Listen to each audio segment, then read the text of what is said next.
Audi RS5 is the first car to feature the new RS design language and will be joining the A5 Sportsback, S5 and the A5 Cabriolet. While the S5 is powered by a turbocharged 3.0-liter V6 block, the RS5 Coupe gets a 2.9 bioturbo petrol engine which produces 450 PS of power at 600 Nm of torque, paired with the 8-speed Tiptronic transmission and a quattro all-wheel drive.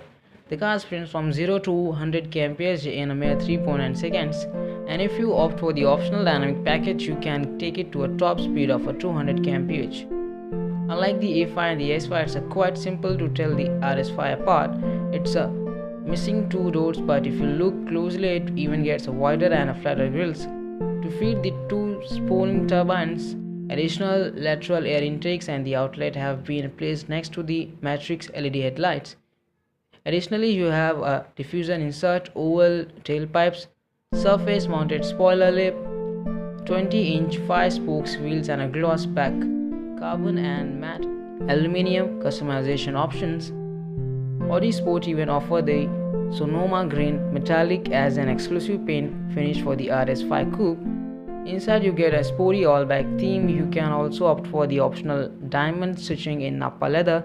The steering is a flat-bottomed RS multifunction sport wheel with an RS logo. There is also a special RS display in the Audi's virtual cockpit instrument cluster, which provides information like tire pressure, torque, and G-forces. The central screen runs the familiar MMI Navigation Plus with MMI Touch. This also supports Apple CarPlay and Android Auto, which can be operated by touch or by the touchpad in the center console. The driver also gets the convenience of a head-up display. In Europe, the Audi RS5 Coupe is priced at 80,900 euros, which is roughly around 64.5 lakhs, but RS5 will most likely come to us via the CBU route and cost about 1.2 crores in India. So guys, this was the quick update from the latest launch from the Audi India. Until then, stay tuned with the car for the latest update on auto and technology videos.